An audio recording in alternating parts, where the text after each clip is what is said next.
Brian, how's it going? Good, Siam, and yourself? Yes, this is... I've been having a nightmare for the last, 24 hours. My internet was so bad that I couldn't even hold the clubhouse yesterday. And we have two internets in the house and both are playing up at the same time. So I've been slowly bricking it. So as you can see, for those in the Facebook Live, I've literally come downstairs into the living room, which is pretty near the router. So I'm not taking any chances. Okay, we'll kick off like normal at 12 o'clock on the dot. Like normal, during the whole session, please feel free to pop down your questions in the Facebook chat, and also pop your hand up in the clubhouse. So, right. Okay. So the Facebook chat is the same sort of thing, is it? Or Yeah, so I'm holding a Facebook Live at the moment. So people are commenting on the Facebook Live and I can actually see their messages, which is good. And I'll relay any messages that pop on up here at the moment, if that makes sense. Oh, okay, right. Probably. And we're also on Clubhouse, so just give it a couple of moments. And annoyingly, we have the gardener outside making lots of noise. Hopefully you can't pick that up in the chat. Well, we just have to wait for the hordes of people to come along. Yeah. Well, we've got 29 on Facebook Live at the moment, and that will increase when we kick off. So, 1 minute left. Oh dear, Clubhouse is already saying poor connection, try to find a stronger signal. Right. What, for you? Yeah, for me. I'm just waiting for Starlink to arrive in my house. So I'm getting that, yeah. So. Right, okay, let's crack on. It's about to turn 12 o'clock, so we have a bunch of people here in Clubhouse. Good to see you all. We've got 37 or so in Facebook Live, so hey everyone. Today we have an old friend who I've known... Sorry, that's not the best way to... Be careful how you phrase that, Sam. I meant I've known Brian for a long time, not that he's old. He... As I've sort of alluded to along, probably in one of the previous ones, he's one of the few business owners which I highly look up to, because he has been in his space, he's a leader in his space, and has been for decades, and he's walking the walk. He runs, I think, close to something like a £50 million revenue business. So, in fact, so what we'll do over the next sort of 5 minutes or so, Brian, introduce yourself. Who are you? What do you do? And then we'll open up for questions and we can try and extract all of the good learning nuggets from you. Yes, well, actually, Siam, my mission at the moment, because, of COVID and all that, I think a lot of people are going to be losing their jobs after they've come out of furlough. And so I think it's an absolutely amazing time to set up your own business.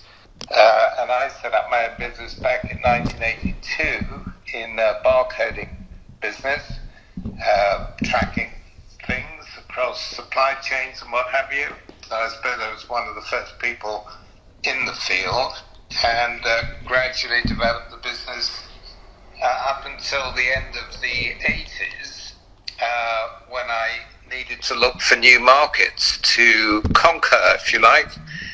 Things were getting a bit competitive in the UK. So I thought that the Berlin Wall might come down, and those for our young listeners may not know what that was, but basically East Germany had a wall up to stop people going into the West and escaping communism.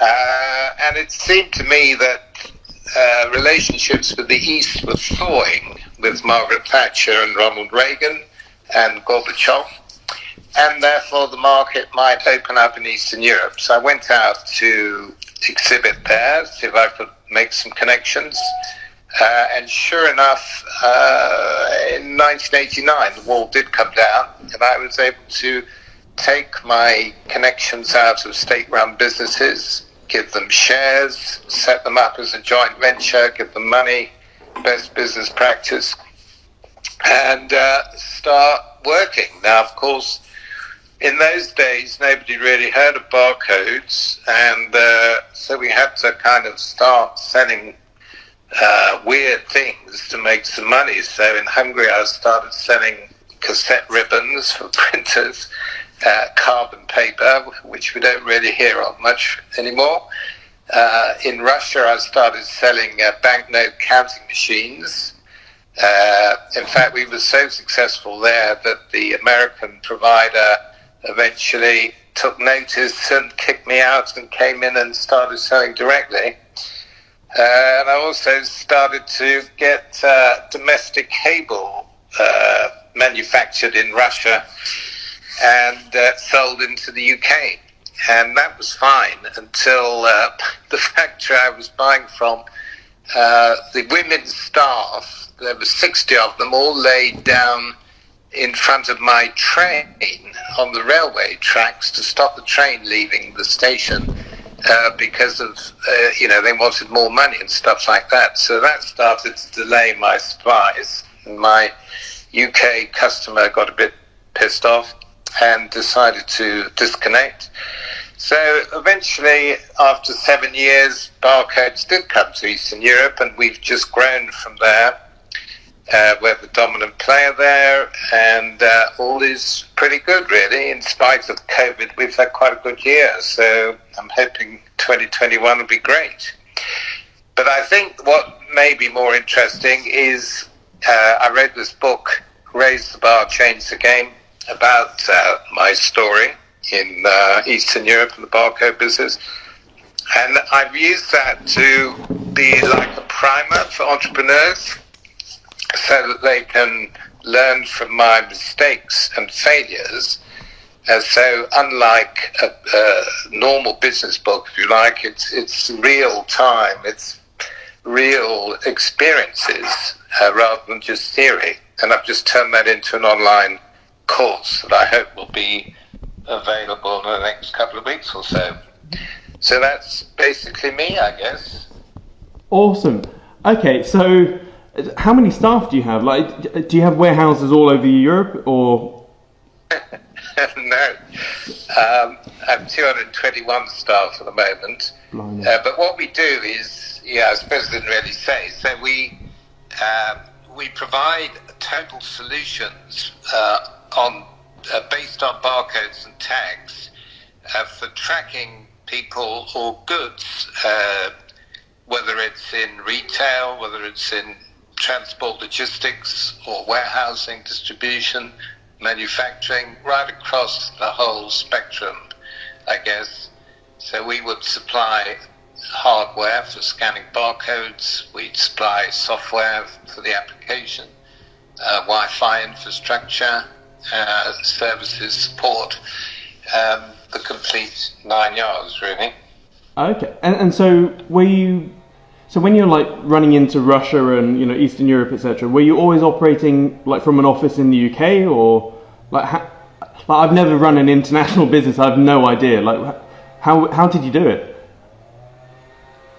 Well, the trick is actually, Siam, to get other people to do it for you. To be fair, so I would sit in my ivory tower at home in London, while all my guys out there did all the work, which, if you think about it, is the right approach, because I don't really speak 5 different languages, although to be fair, I did learn Russian, because my Russian... Sorry? I was just saying, wow, that's cool. Well, I learned it because my Russian partner didn't speak a word of English when I first met him. And I had a translator for him who was actually Gorbachev's translator, so she was really expensive, quite attractive, by the way. But she was very expensive, and I thought, well, how can I cut costs? So the only way was to speak Russian. So I invited my partner to come over to England about, 4 or 5 months after I met him. And I did have her translate, but he turned out speaking English almost fluently. And I said, what the hell's going on here? I mean, you couldn't speak a word of English 4 months ago. And he said, well, I've had every day lessons in English. So it was unbelievable. So I didn't really need my Russian. So basically, all my shareholders, if you like, run their own companies in each country. And I think what, some of your listeners might be interested in,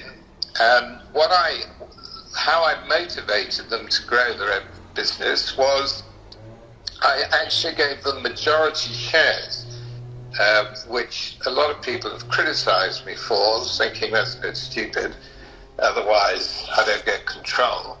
But my view was that they would then have a good sense of ownership, and that would make them more proud of their business, and it also empowered them to make their own decisions. I would sort of just train them how to run a business and keep, I'd be mentoring them, keeping them going, and teaching them best business practices.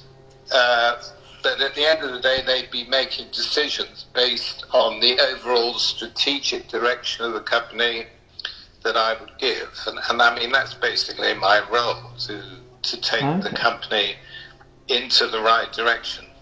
And what stake would you have in all of these European countries then? Well, I've got just under 50%, really. Okay. Nice. So it's showing trust in them. Trust and empowerment. That's really important for people to trust their teams so that they perform much better. They don't like people breathing down their necks. I mean, to be fair, they're really top people. Yeah. So I was very fortunate. So, that's how we built it up, I think, through empowerment and trust. Nice. And so, were they using your IP then? So they set up the business, you have a chunk of it, they have majority, but then they use your systems and software? Is that sort of how it worked? And they went and sold your systems? Yes, so we've got, I personally don't hold any IP. We buy our hardware from a company called Zebra Technologies, which those in the business might know, the sort of the market leaders in the States. So we buy our kit from them, and we develop our own software as the application, so the IP is held at country level. Okay. So that's how it works. So, tell us your war stories, Brian. You must have loads. I mean, surely you've had business partners screw you over, steal from you. What are the biggest sort of hiccups that you've encountered, and more importantly, the learning nuggets as a result of those hiccups? Yeah, I think a lot of those learnings and events are in the book, actually, which sort of adds a little bit of spice. The reason I gave them majority share is because I figured I could be screwed by them whether I gave them, 100% or 0%, because I'm 2,000 miles away. I don't really understand the culture at that stage. And, they could shift shares around or goodness knows what. So I thought the best way was to, as I say, show that I trusted them. Yeah. But at the same time, even today, I feel that I have to justify my existence. I get dividends and stuff, so I've got to add value to what I do. So I'm constantly doing research, trying to bring new ideas, new technologies to the group, like blockchain, for example, where really moving in on blockchain to try and improve the supply chain and and enhance our barcode solutions. So things like that, because as market leaders, we have to keep ahead of the competition. We have to introduce new technologies into the market. We have to experiment, do new things. And that's the duty of a market leader, in my view. But it keeps us on our toes and keeps us constantly current. But in terms of war stories, I don't think we got enough time. But I mean, just a quick one. I was with an English colleague in Prague one night, and we took a taxi home back to the Hilton Hotel from Wenceslas Square, and we were talking, and it was about midnight. Had a few drinks, and when we got to the hotel, the taxi driver didn't actually pull in right by the entrance. He pulled in a little bit, say 50 meters away, and stopped and said, "Can you pay the meter?" So I said, "Sure." Had a look, and I saw it was 640 crowns, which is 10 times what it should have been. I said to him, "I'm not paying that. That's ridiculous." He said, "Oh, yes, you are." In English, by the way. I wasn't speaking in Czech. He said, "If you don't pay, I'm going to take you to my leader." So I said, "What on earth are you talking about? I'm not paying." And made to get out of the taxi, in which case he reversed the taxi, turned around, sped away with me and my colleague, and off we went. And we started sort of heading out of town, which was all a little bit worrying. So I didn't quite know what to do, but very sort of about 10 minutes later, the car had to slow down for a big bend. So I said to my friend, "I think we ought to just hop out of here. So when the taxi slows to turn around the bend, I'm going to open the door and jump out of the taxi. So you must follow." So we did, and we jumped out of the car, and I rolled over the road to the foot of a policeman. So I thought, great, safety. So I started telling the policeman I'd been attempted kidnapping and all that. He didn't really seem to understand, which is not totally surprising. And then I saw the taxi driver stopping nearby, so walking back to the policeman, and he trod on my foot and started yapping away to the policeman. And the policeman said, "You pay taxi driver 60 crowns. I said, "But I've just been kidnapped by this guy." He said, "You pay 60 crowns. So I said, well, 60 crowns is what I was going to pay anyway. I paid him 60 crowns, and he drove off. They said, "Well, now you have to get back to your hotel." I asked him for a lift. He wasn't very amused by that, so we had to get back to the hotel. In the morning, I spoke to my business partner about that. He said, "Well, you're very lucky. This was a mafia taxi, and he would absolutely have taken you to, his gang leader, and you'd have been beaten up, and, well, who knows." So that was a lucky escape. There's more in the book. So okay. And for those that are trying to find it, what's the name of the book again? Raise the bar, change the game. There we go. And so I just want to bring this back to the bare beginnings, because for a lot of people here, we're all like very very small business owners. We're probably just starting out, etc. And I think we all see this, when we're watching videos about Elon Musk or whatever. He goes, "Oh, I just did this, just did this, just did this." But there's so much detail in the, what is that first step? So like when you had the idea of barcodes and stuff like that, try and cast your memory back to when it was just you and, I don't know, your first member of staff. Like, how did you, or first bunch of staff, like how did you really scale the business? Like, was there like a magic thing that or was there like a marketing pillar that you found, or a JV that you did? Like, what really propelled you to begin with? I think it was, I was living in South Africa at the time, selling printing paper, and when I got back to England, I was working for another paper company and getting a bit bored, and suggesting to my boss that we try to find something else to sell. So he said, okay, fine. So I went round lots of embassies trying to find some inspiration. I didn't get much until I got to the German embassy, and he still had nothing, and I was getting fed up at the time, and I just said, well, is there anything you've got that nobody's interested in that I could have a look at? And he produced this brochure with barcodes all over it. So it was this German company trying to sell what's called a film master, which is a piece of artwork with the barcode on it. You sold to printers. So I got very excited because I'd seen barcodes in my role in South Africa on labels I was selling as well. And I just liked computers and all that. And I just thought, well, this looks very interesting.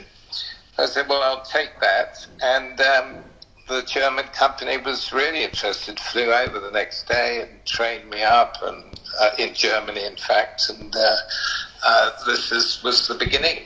Then I just got headhunted by an American company who eventually went bust. And I was able to leave with my customer base, with their blessing, and set up my own business from there. But I was 35 by then. I'd always wanted to set up my own business, but I didn't have a clue really what it was in. And I was becoming really, I wasn't very proactive. I was reacting to things. And some of my advice to young entrepreneurs is you really need to be proactive and look around for things you want to do. As I say, it just fell out of heaven, if you like, to me, and I just took the opportunity to set it up. But I didn't know I was going to be in the barcode business at all. It just took off from there. But I think anything you're passionate about, and I became passionate about barcodes, I don't think you can be that successful if you're not passionate about what you do. Because you're going to have lots and lots of hits and knocks on the way to glory. And you've got to sort of have the self-belief that your idea is working and defy the naysayers. I find it very important to surround yourself with positive people. I have no negative people in my networks at all, or any I ever did. I just don't talk to, because they negatively influence you, and you've got to stay positive, full of self-belief to be successful, in my opinion. Amazing. Yeah, I completely agree. So, okay, going back to you, they gave you this. They let you walk away with a client list. So going back to the beginning again. So you sat there with this big old client list. What did you do next? Did you simply find the product and then just started hitting the phones and saying, "Hey, this is me with my new company"? Like, what did you do from there? So I'm always really fascinated with the seeds of the business. That's right. Well, I didn't have an office anymore, so I used my home office, and I linked up with my wife, and she was a very bright lady, and we started, as you say, hitting the phones. And I think the big turning point was when I went for my first salesperson. I put an ad in for a salesperson because I was having to travel the country.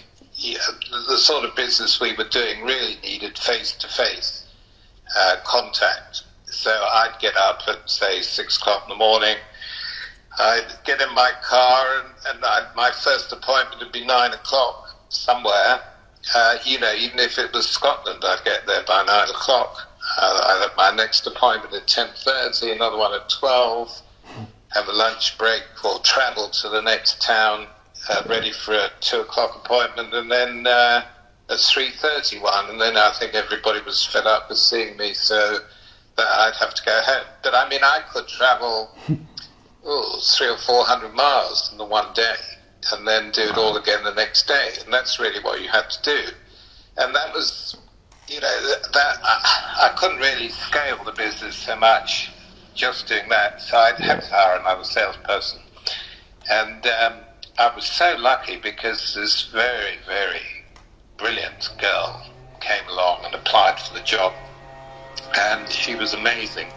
So I trained her up, and the first year she did $250,000 with me, and I defy anybody to do that these days, even now. What was the order size? Like, what was the average price of a new sale? Like £15. Sorry, 15. £15 per film master. Okay. And then we did have a piece of equipment that would check that the barcode had been printed properly, so that we would get a first-time scan at the checkout, which was very important. That's called a verifier, and that they were about £2,000. There was one amazing, complicated analytical tool which cost £10,000, but obviously didn't sell dozens of those. So yeah, I mean, this is very impressive stuff. Wow. Okay, so what we're going to do now is, instead of me hogging you, we're going to open up for questions. So those on Clubhouse, if you have a question for Brian, please pop your hand up and I'll give you the mic. And also on Facebook, please pop your questions in. So whilst we're waiting for a hand to be popped up, we've got one here, I think early on, it was from Phil Williams. He says, I have an invention for augmented reality without using glasses and need to patent it, but being furloughed for the next year, can't afford the 4K initial fees, so stuck in a rut right now, not being able to show anyone without losing my IP, but also cannot afford to get it protected either. Any advice would be greatly appreciated. What would you say to that, Brian? Yeah, good for you, I would say. This is definitely going to be a big one, I think, augmented reality. We do sell a heads-up display with a handheld terminal in warehouses for picking. Nice. So you can see where you're supposed to be picking and what you're supposed to be picking without looking down. And you've got a scanner on your wrist as well. So this is definitely a great market. I think I wouldn't worry. You know, I think a lot of people are worried that their inventions are going to get copied. Yeah. And that's a genuine worry, which I do respect. But, you know, how many people in the world have got the nous intelligence or invention skills to invent that specific product? You know? So I wouldn't be so worried about it. I'd try and bring it to market and get someone to finance it, who, you know, a customer who will finance it for you. Otherwise, there's always crowdfunding now, and you can get lots of people to crowdfund you, and you can offer them special deals and, I don't know, prizes or tokens or badges or whatever it is. Now, I haven't done it myself, but you can look that up, I'm sure, if you don't already know. But congratulations, and believe in your idea, and don't sort of, just because you can't get it patented, don't stop the development. You know, just keep going. Find a way. Nice. We have another question from Ed Pearson. He said, I've just raised £2 million private money for a client through my contact. Nice one, Ed. Which is great. But any advice for managing the investor to business relationship moving forward?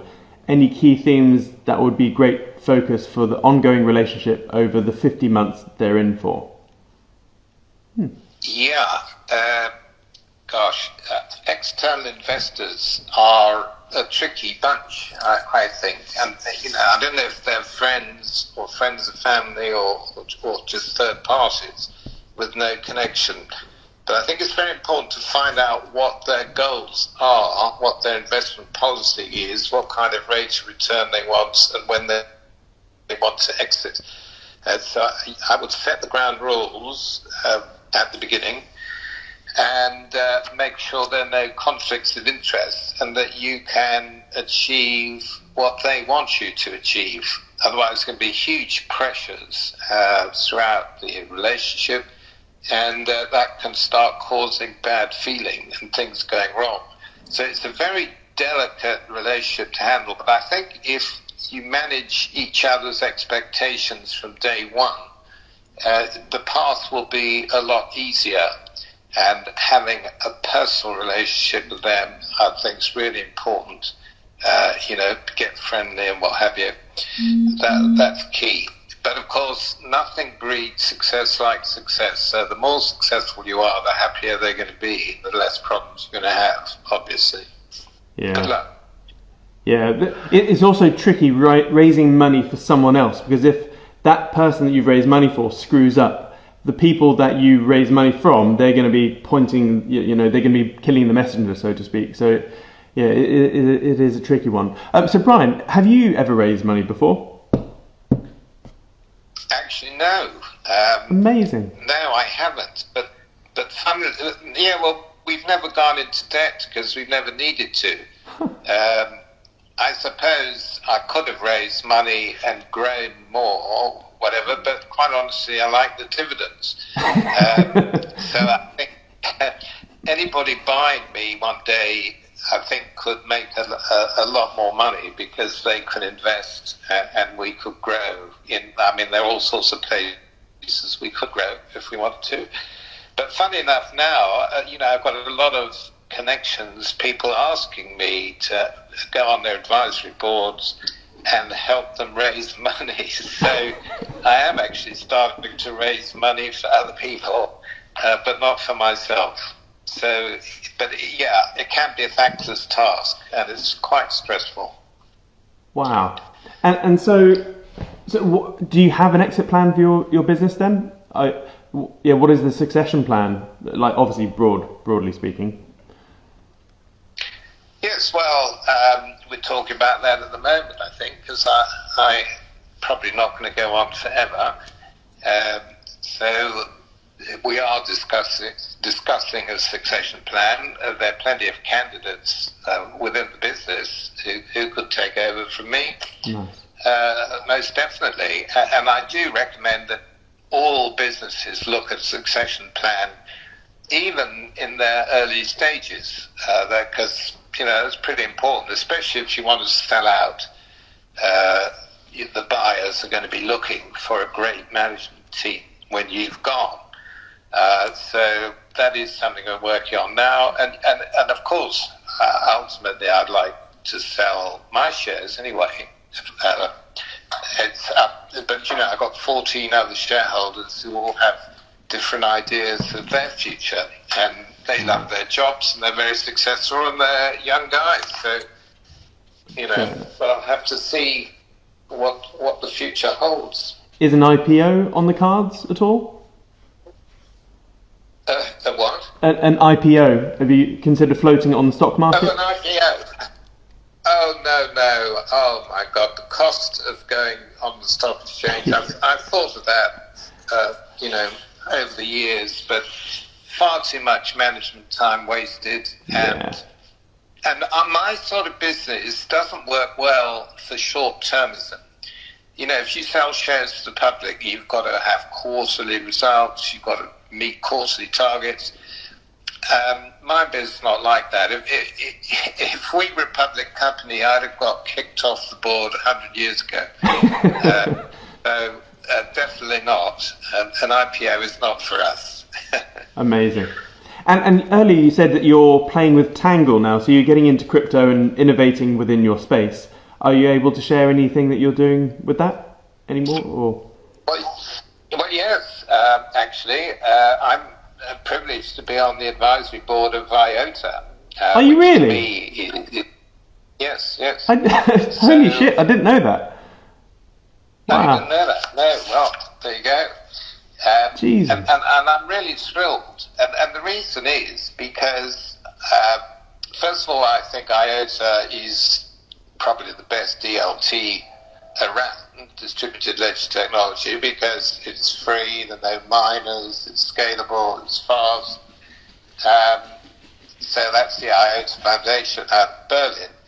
But what I need to see enterprise take up blockchain applications, because I look at blockchain as barcodes Mark II.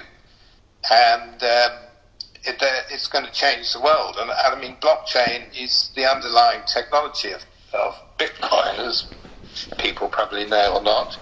And the problem is everybody associates blockchain with cryptocurrencies. And I'm trying to get rid of that and just focus on the enterprise space and how it can benefit businesses. And so we're starting to develop supply chain applications based on barcodes on the blockchain, or the tangle that I hate to call that blockchain. It's not a blockchain, it's well, I won't even go into the technicalities. Yeah, yeah, anyway, it's tangled. It's good. And so sorry, there's a bit of a lag here with my silly internet. So I stepped on you there. Sorry, please continue.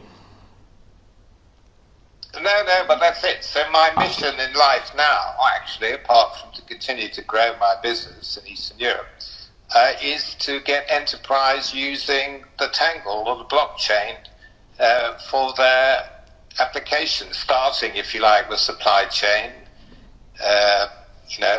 There's so many applications like making sure food or fashion or medicines aren't counterfeit. I don't know, there's endless stuff, improving the supply chain, getting certificates visible. Vaccine passports, I think, is going to be a big thing that was currently in discussion. I think if we put those on blockchain, that will give people reading their QR codes, if you like, confidence that it's a genuine article and not a forged piece of paper or barcode on your iPhone or whatever it is. So it's going to be great, this blockchain thing, but we've got to educate enterprise because they're scared of technology like barcodes. They were scared of that in those days, and my mission there was to take the mystique out of barcodes, make it simple for everybody, take all the work from them. And that's what I want to do with enterprise, make it simple, transparent, to directors, encourage them to implement it in their own organizations. Amazing. So again, in Clubhouse, please, if you have any questions, pop your hand up. And whilst you're doing that, we've got another question from Donal. He says, "Hi Brian, was it a sense of adventure that brought you to Eastern Europe, as business seemed to be going well in the UK already for you?" Yeah, so what brought you? Thanks for the question, Tony. Well, that actually is a good point. That I love travelling, and I do love that sense of adventure, as you say. The biggest motivating factor was my biggest supplier in the UK, which is a company called Symbol Technologies, who actually invented the laser scanner and the handheld barcode terminal, and plus all sorts of other things like that. Also market leaders who are now Zebra, actually. They've all been bought out along the years. But anyway, they had a direct sales force in the UK which competed against my sales force, and I was one of their distributors or partners, if you like. And so they were stopping me going to the blue chip companies, like the post office, people who had big potential sales for me. I wasn't allowed to go there, and therefore I got fed up and looked for another market where nobody had even heard of them, where I could go to all the blue chip companies. Oh, wow. And that was the initial motivation for it, really. Blimey. So yeah, it was a pivot then. So it was I guess that was probably your first biggest hiccup then, I guess, which you had to pivot. Yeah, and actually we've had to pivot throughout 35 years as the market's changed. We've gone from just selling pieces of film through to selling lots of hardware, through to adding little bits of value to the hardware, through to write our own software, going into blockchain, being a distributor and then not being a distributor. I mean, it's one hell of a long journey. But you've got to move with the times, or you've got to move ahead of the times, actually, not just with it. Okay. And Oh yeah, go for it. I know you haven't. No, I know you haven't asked me, but I just wanted to make a point about staff. How important your team is. I'm talking really about people who are starting off or want to start off a business. Finding the right people is key, and I wouldn't wait for there to be a space for them where you can actually identify in your business. Far better to get them. I don't know if you ever read this book, Good to Great, by Jim Collins, but he talks about getting people on the bus, and the bus is the metaphor for the company, and getting them on a seat and pointing in the direction the bus is going, which is the direction what companies are going, and not to worry about what seats you put them in. Just get them on board. And every time you go somewhere, even if it's a restaurant, if you can ever go to a restaurant again, and there's some wonderful waiter or waitress or something gives you amazing service, take their names, or anybody that's been particularly excellent you met en route, get their card, get their name, and when the time's right, give them a ring, get them on board. Very, very key. And then look after them, motivate them, empower them, and make sure they follow your culture, which should be one of trust, openness, and empowerment. Nice. That's really good. I used to do that. I've done that a few times, trying to get waiters' details and stuff, because I'm really bad with words. Ellie, my wife, has always been there, and it always comes across like I'm trying to chat them up. Like, even like if it's a bloke, and I'm like, oh god. But yeah, so true. I've had a good member of staff who was a waiter that we effectively chatted up. So that was quite interesting. We have a question from Fami. Fame. I forget how to say your name again. I'm so sorry, mate. He says, have you explored the Chinese market? How are things there different compared to working with a UK EU business? Well, thank you for the question, and you've hit a very raw nerve there, I'm afraid. China has not been one of my great successes. I went out to China first in 1991 because I was president of our European Trade Association, and the Chinese invited us out. And I looked for some partners, and I got about 3 potential partners, but I thought that it was a bit early on the market, and I was quite right. And it wasn't until 2000, probably 7 years ago, I had another go, because I thought it was right. So I set up a business in Shanghai, mainly on tags in the supply chain, because China's a huge country, as you know, but their supply chains are very, very fragmented, and there's not a single company as such that's national that you can go from north to south transporting goods with one supply. And so there's lots of offloading from one company to another en route. They've all got different systems, and especially in food, some have got refrigerated containers, some don't, so the food gets destroyed en route, which is a total disaster. There are too many holes in the Chinese supply chain, so I thought, well, this is going to be great. So I hitched up with a partner there, a local guy, which is very important to have a local partner. And we started to make inroads, but then I found out that the salesman that we'd hired was working for me only 1 day a week, and the rest of the time he was working on his own business, and my partner was taking a cut of the money that I was paying him for a full-time job. And it was unbelievable. And it turned out that, he'd been lying to me the whole time, and that the Chinese culture is to lie. That's what they do. I hope there are no Chinese listening to me, but you'll find that they do even admit to it. It's incredible. Really? So I got another guy, and then he screwed me as well. So I thought, well, stuff it. So 5 years I was in there, and I'm afraid I didn't sell a thing. Wow. Bloody hell. So Bloody hell, you're right. Yeah.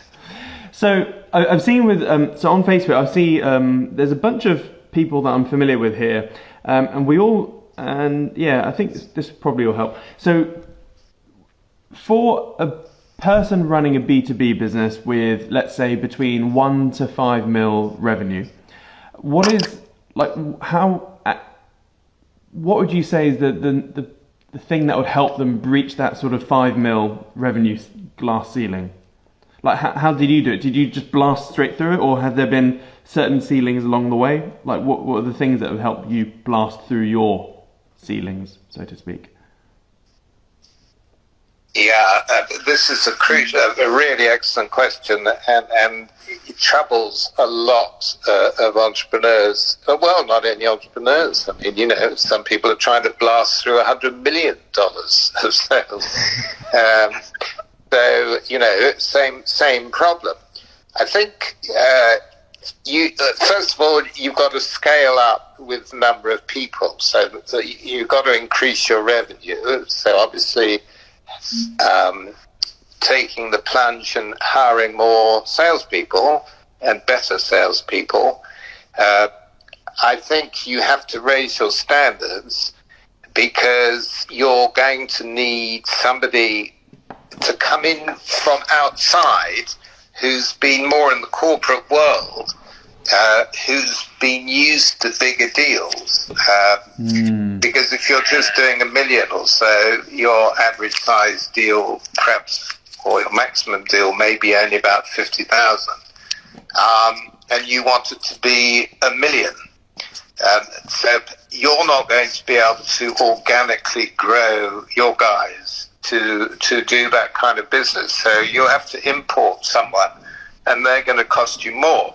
So you're going to have to change your culture and your ideas, and not worry about upsetting the rest of your staff because you're paying this person a lot more. Of course, you can get around that partially by offering more commission, if you like, so it is based on performance, but nonetheless. And if you mustn't be afraid of importing new ideas, because you probably run out of ideas to grow, and I mean no disrespect, because we do. So getting an influx of new people, new ideas who used to the bigger business is good.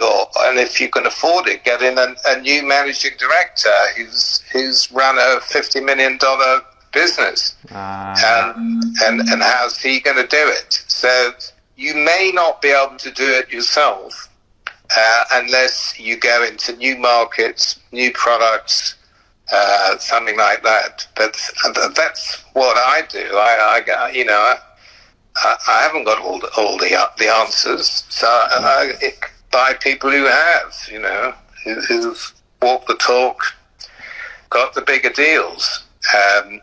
There are also some good courses. There's a good salesman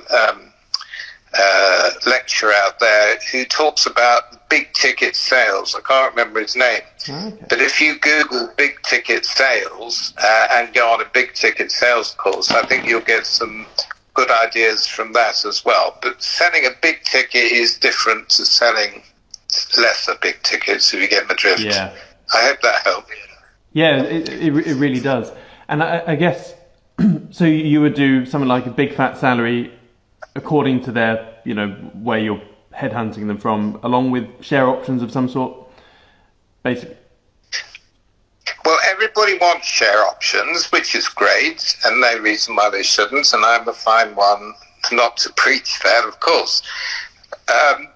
It's a tricky one, though. What I think, is good. There's things called phantom share options.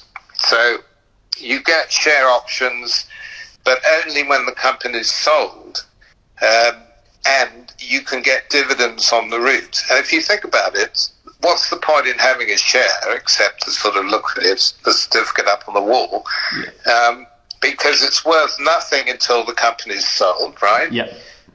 So all you're ever going to get is dividends from it, which is very nice. Thank you. So you just want to give them, instead of dividends, say, you can give them extra bonus. Yeah. And you can allocate them shares for when the company is sold. And that has the benefit that if they leave the company, and then they can't take any shares away with them, which is great. So I do it that way. That's great advice. Thank you. And Fame has also followed up with this Chinese question. He says, that's incredible. So you aren't going back with a blockchain solution to solve the trust issue? That's a great question, mate. Because DLTs solve the trust issue. Question. Well, you probably heard the expression once bitten, twice shy. Yeah. But, and you're right. Different person to person, though. You can't have a blockchain between two people. I didn't know anything about blockchain in those days, and perhaps I wish I had now. But no, I actually have the company. I still pay a little bit of money to keep the company going, because to open a company in China is quite a production, and I've got no less than 32 certificates to prove I'm a company owner, and you have to go through all this performance. But they're very pretty. They're red and gold leaf certificates. They're wonderful. And I love the Chinese language and the Chinese characters. And I love the Chinese people. I mean, they're fabulous, and it's not. Oh, I don't want to go into that. But anyway, the answer is no. And I'm missing out on a fabulous opportunity. I thoroughly recommend China to anybody who's got the adventurous nature. But I'm 75. I really can't be fished to open up another front, frankly. But you should. So here's some tips. Realize what the culture is. It is essential to have a Westerner is the big boss in situ. He must monitor and manage the local guy. But obviously, all business must be done in the local language and the local customs. And prepared to be in there for the long term. There's no short-term huge buys there, but it's a fabulous place, and I thoroughly recommend it to anybody, and it's a great adventure. I don't regret it, but I was not successful. Thank you. And so I speak to a lot of new business owners, potential startups, etc., and I see a general trend of impatience amongst people in business. I think they watch all of these self-help videos like Gary Vee and just do it, all those sort of videos, and I think a lot of people get conned into the belief that they're going to be rich in 2 minutes flat. And I've always been a fan that you shouldn't look for returns in the first year. It's basically business is a 5 to 20 year play, but you'll start seeing really good growth within 5 to 10 years. So with your personal journey, like how long did it take to breach 1 million revenue, 10 million revenue, and then say 20 million revenue for your business? Well, my first year I made £14,000 profit on sales of 70,000. But you've got to remember that I did bring a customer base with me, so that's nothing brilliant. And it was quite a profitable product. And it took me 5 years to get to the first million. It took 8 years to get to the second million. But then it took a long time to get to 10 million because my UK business never got that far.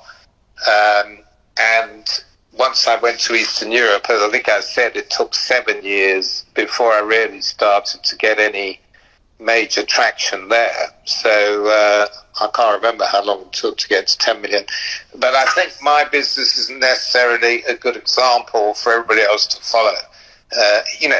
Different businesses all get to those sort of figures in different times, depending on what you're selling. And how innovative you are. I mean, God, I'm reading about all these unicorns. The world's gone mad, basically. So the sky's the limit. I mean, you can almost make $1 billion in year 1 or year 2. So I think there's everything to play for, and there are no rules anymore. Yeah. So would you... Which camp are you in? Because I think there's 2 distinctive camps when it comes to sort of startup advice. If someone has like a moonshot project, should you go for your moonshot project even though you've never been in business before and you have limited funds? Or should you do a business first, get used to the ropes, and then sort of park your moonshot project for, when you're a bit more experienced? Which camp do you sit in that sort of advice? I'm in a camp that says you can do anything you want in the world today. You can have the biggest dreams that you want, and they'll all get realized. As long as you've got the personal qualities, the perseverance, the self-belief, the empathy, and the culture, I think you can go anywhere. I think a moonshot project, why not? I call it a big, hairy, audacious goal. Yeah.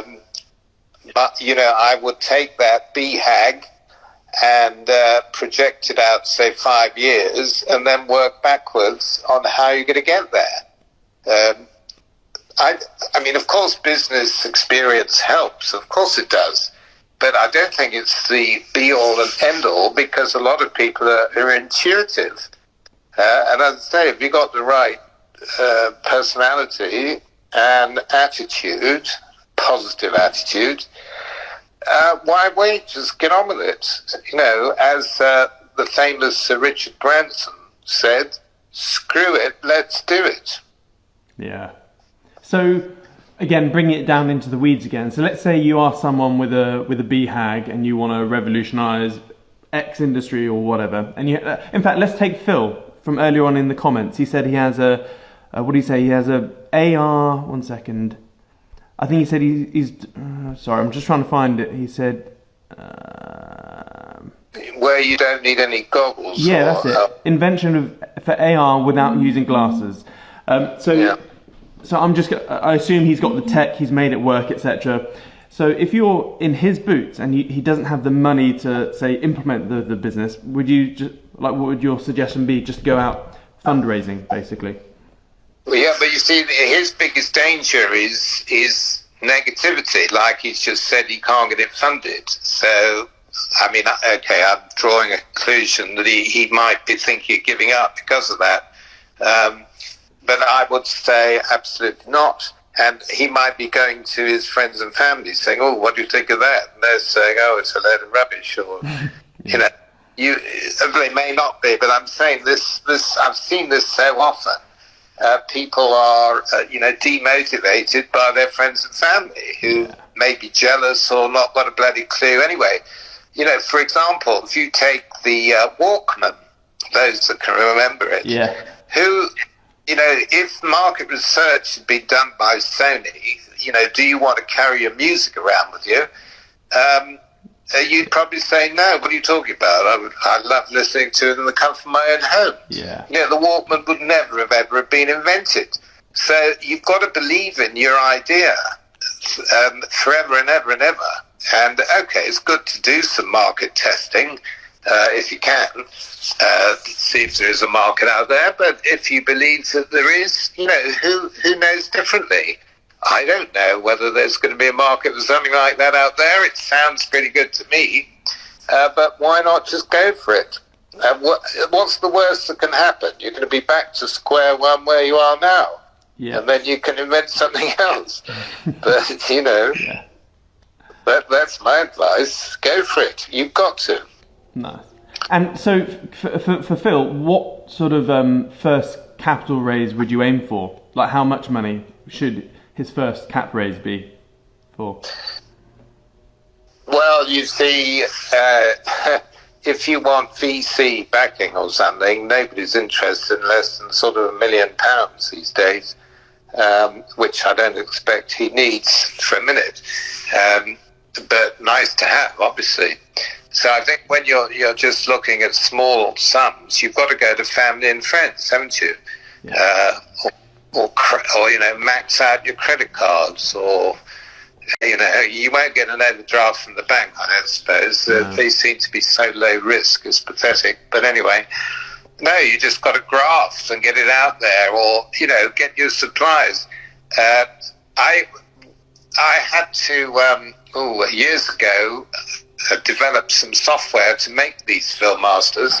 There's also in the book, and this was going to cost me £50,000. And I said to this guy, I said, I can't afford that. I haven't got anything like that kind of money. But I desperately needed the software to change my business model and expand. And so I said, well, look, I'll tell you what, will you accept payment if it works? Because it's a big risk for me. So he agreed. And so it took him 9 months to write it, and it worked. It was fantastic. And then I could finance my revenue stream. And I was able to pay him over time then, because it works. I think you have to be creative. You'll find a way. Nice. Amazing. Does anyone here on Clubhouse want to pop their hand up and ask any questions? Likewise on Facebook, any other questions, please just pop them down on here. So what are you doing with your time at the moment, Brian? Like, how I guess that age-old work-life balance type thing, like, yeah, what do you do? How do you split it up? Well, in lockdown it's a little tricky, but I do manage to get some cycling in, and I'm hoping to get on the golf course on the 29th of March.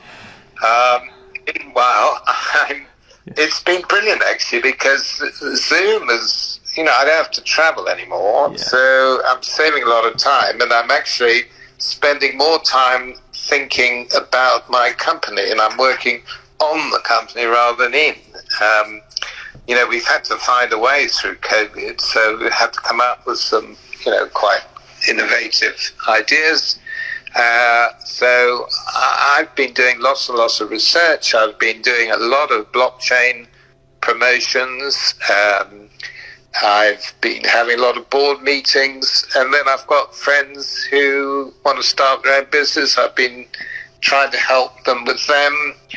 I've just so busy. It's been fantastic, really. I play a lot of bridge online. It keeps the brain going, and I keep dreaming of the ski slopes. Oh, yes. So I can't wait to go skiing again.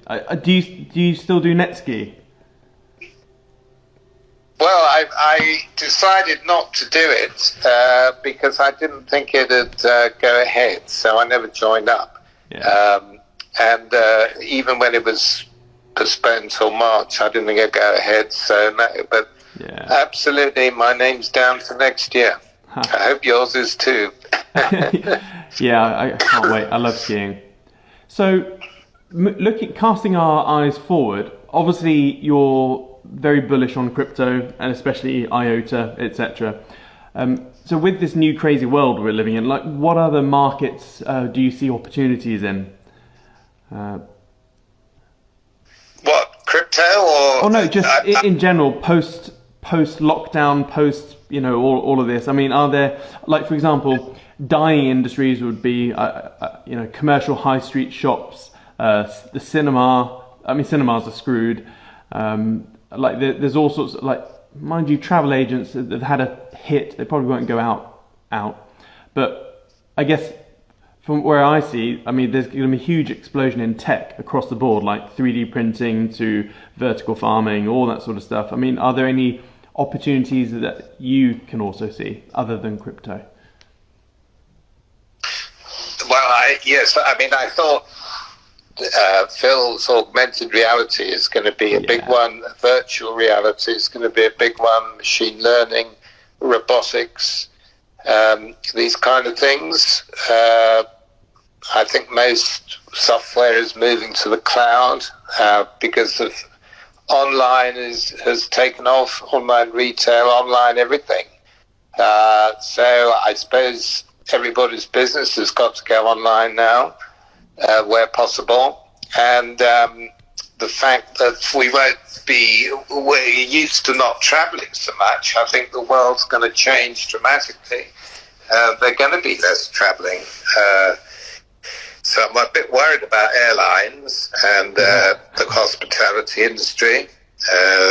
So I don't think any of us know what the new normal is going to be like. I think the one good thing is we've got, 172 billion pounds of savings over the COVID period, ready to be unleashed. So let's hope Rishi tomorrow will encourage us to unleash it, and that our economy will grow dramatically, as they're trying to save the best in 50 years. So I'm very, very bullish about this year, actually, and very encouraged about the future. And that's why I think lots of people should consider setting up their own business. And also, money is pretty free, by the way. You know, if you haven't noticed, interest rates are almost negative. So it costs you absolutely nothing to borrow money. Yeah. So what a great time to start a business. Amazing. So, do you have any... I think we're going to have to call it almost... I can't see any more questions popping up. So this is your last chance, folks. If you have any questions, pop up your hand or write them down.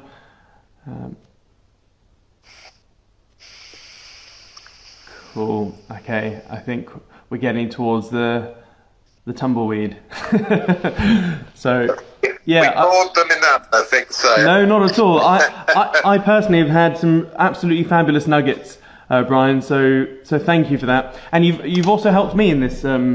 Massively helped me, because one of my B2B businesses is we're sort of stuck at a glass ceiling of about 2.5 million revenue.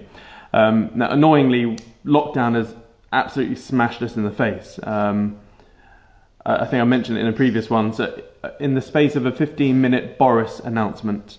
Back in March last year, we lost 150 grand a month in revenue, which stung because we're regulated by Ofsted and stuff. We have like really high outgoings and high infrastructure, so that's been troublesome. But your tip about basically finding someone who can just walk that sort of talk really easily, as in someone that's in a business that is running, a department in a huge business that's doing, say, 10 mil in sort of sales. I think that's probably my next port of call, I guess.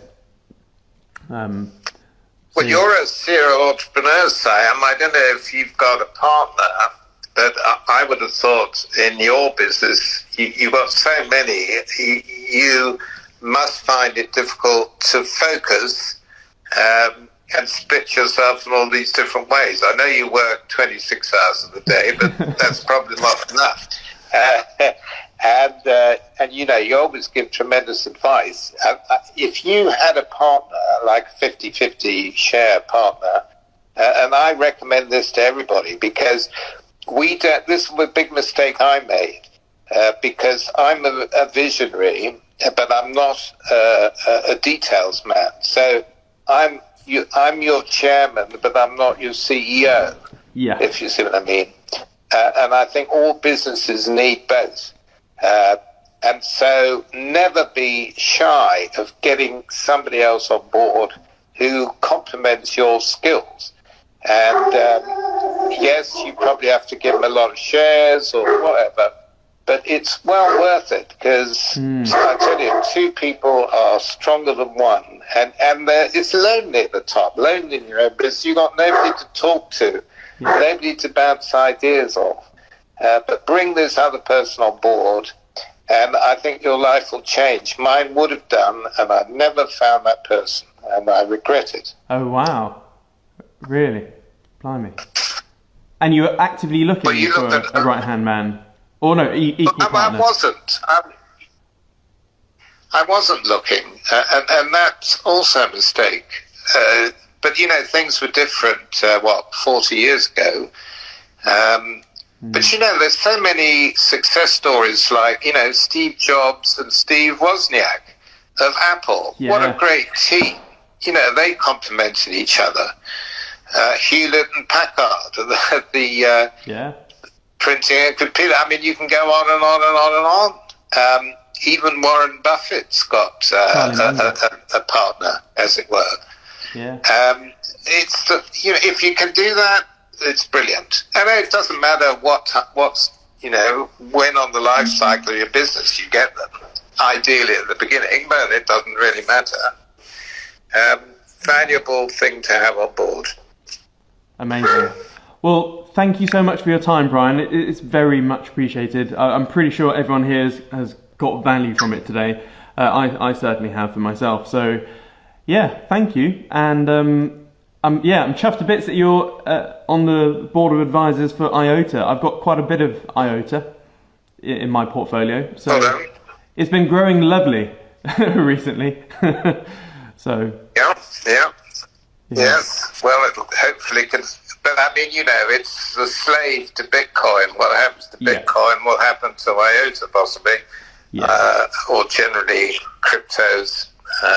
But you know, so. But anyway, it's been a great pleasure, Simon. If anybody wants to send me an email or anything with any business questions, or if they want a business plan or something, want me to have a look at, more than happy to help. If you click on my profile here on Clubhouse, you can get my connection details or speak to Siam. And it's been lovely talking to you, and thank you very much for the opportunity. Amazing. And so for those, that's very brave of you, Brian. So for those on Facebook who can't see that, his email, shall I just read out your email address? It's on your public profile. Yeah, sure. His email is brianmarcel@gmail.com. So again, very brave. But yeah, thank you. And yeah, so again, folks, don't forget to get his book and do check out Brian. He's a lovely, I'm farting with my words again. I'm really bad at talking. But yeah, I really do appreciate your time here, Brian. So thank you. Righto, folks. All the best. Take care. Doodles. Take care. Bye now. Bye.